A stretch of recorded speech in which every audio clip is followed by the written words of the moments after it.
Bienvenidos Metal Warriors una vez más a pasarlo bien, porque nos vamos de concierto y eso es siempre lo que acabamos haciendo, disfrutando y pasándonoslo bien. El concierto que se nos presenta hoy es un cartelón, una gira co-headliner liderada por Masterplan y Firewind. Dos pedazos de bandas, una como es Firewind, que hemos visto bastante en poco tiempo podríamos decir, y Masterplan casi que todo lo contrario, una banda que últimamente nos estaba dejando ver mucho por nuestro país, pero volvemos a tener esta gran oportunidad de disfrutar de Roland Grapow y compañía. Así que en teoría una gira de doble cabeza de cartel y con el mismo tiempo para cada uno, 80 minutos cada banda, tal y como nos dijo en principio que así iba a ser Roland Grapow en una reciente entrevista que tuvimos con él en el canal, que ya la tenéis subida desde hace una semana, diría aproximadamente, y que tenéis que ir a ver sí o sí cuando acabéis de ver este vídeo, no os lo podéis perder. Así que sin más espera nos vamos esta vez a la Sala Wolf de Barcelona para disfrutar de lo que seguro va a ser un conciertazo. ¡Vamos para allá!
Sensacional, ya os dije que iba a ser una gran noche. Si os parece, vamos ya con la crónica sobre el concierto y como siempre por orden cronológico, así que esta vez comenzamos con Masterplan, que fueron los primeros en actuar, liderados por Roland Grapow y un ya veterano en la banda, Rick Alsey, fantástico Rick Alsey a las voces, y también con algún cambio en la formación con respecto a las últimas veces que se habían pasado por aquí. Comenzaba el show de Masterplan con Rise Again, el nuevo single, la nueva canción que sacaron hace no mucho, que formará parte, como también nos comentó Roland en la entrevista, de su próximo disco, del cual aún no hay mucha información porque no está ni siquiera acabado, pero que esperan que para finales de este verano ya esté. Así que sin duda una buena manera de comenzar el concierto, quemando ya esa canción nueva, esa novedad, ese tema que indica a los fans que, hey, que Masterplan seguimos vivos, estamos aquí, estamos activos y que muy pronto habrán nuevas noticias, así como un segundo single, un segundo adelanto del disco que, si todo va bien y según lo planeado, saldría al acabar esta gira con Firewind. Y en general pues fue un conciertazo, porque a partir de ahí empezaron a sonar todos sus grandes éxitos, sus grandes hits, que ya sus fans tenían muchísimas ganas de volver a escuchar en directo.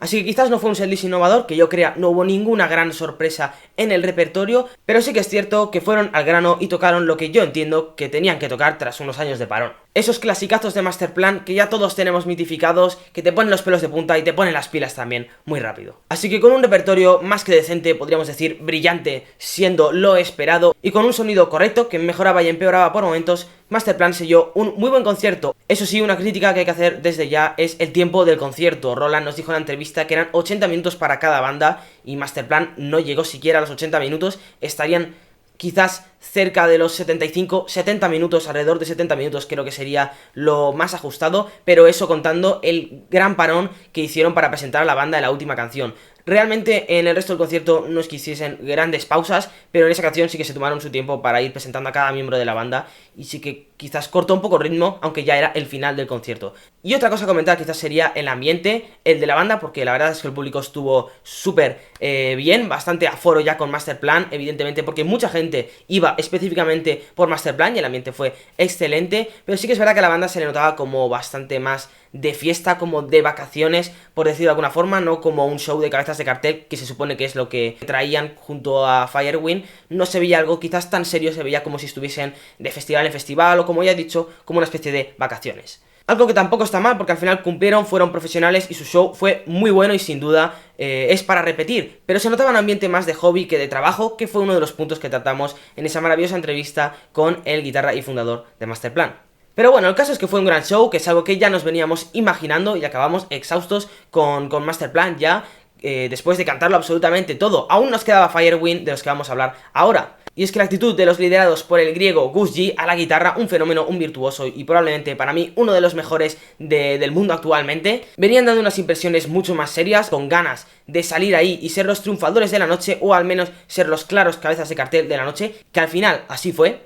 Y es que la actitud de la banda fue inmejorable. Además añadieron un par de luces para darle ese plus, ese extra al show, y también una especie de pilares con el logo de la banda. Un escenario que imponía de por sí, sin nadie encima de él, pero si es que además te sale un genio como es Gus G y otro pedazo de cantante como sería Herbie Langans en este caso, pues estaba claro que esto iba a salir muy bien. No, lo siguiente, y efectivamente así fue un gran concierto, bastante más largo, cumpliendo esos 80 minutos que habían prometido de alguna manera, y sin duda, no sé si fueron los triunfadores, a mí me encantaron las dos bandas, pero sí que fueron los claros cabezas de cartel, y al final Masterplan se quedó en una especie de banda telonera que sí que tuvo más tiempo que lo que hubieran tenido unos teloneros cualquiera o una banda local, pero se quedaron en los teloneros de Firewind, que supieron desatar el caos en la sala Wall. Un buen sonido, un público con muchísimas ganas de ver y de escuchar a Firewind, y un repertorio principalmente basado en su último disco Stand United, que había salido hace unos días. Y la verdad es que la banda triunfó con todo, tanto con los temas nuevos como los más antiguos ya. Si tuviese que poner una pega, y esto es bastante personal porque al final la sala se volvió loca con esa canción y fue probablemente la más coreada, sería que para mí ya toca quitar del repertorio la canción, la cover de Maniac, que sí que está bien, es una buena cover, pero no me acaba de encajar. Yo al final voy a ver Firewind, me gustó y la disfruté cuando la tocaron. La primera vez que vi Firewind también me pareció correcto que la tocasen cuando teloneaban a Beast in Black en la gira del año pasado, pero creo que esta vez ya no tocaba. Y es que poco más se puede añadir, creo que ha quedado claro que fue un cartelón, una pedazo de noche, con dos pedazos de bandas. Dos bandas que además estuvieron entregadísimas a sus fans, que cuando acabó el concierto pues se quedaron por ahí, el propio Roland Grappow o incluso Gus G se asomó para hacerse unas fotos y firmar a quien estuviera por allí, a quien quisiera una firma de estos dos genios, como también el resto de la banda. Y sin duda, para cerrar sobre Firewind, creo que habría que destacar el gran estado de forma, el gran momento que está viviendo la banda, que llevan ya unos discazos seguidos brutales. Y creo que se está notando en mayor medida desde que llegó Herbie Langans, que le ha dado un empujón a la banda espectacular. Y nada más, probablemente una de las mejores noticias de la noche fue que Gus G nos anunció allí en directo de que iban a volver a España por ahí en septiembre, así que estaremos muy atentos para no perdérnoslo. Nada más, Metal Warriors, como siempre, nos vemos en la próxima.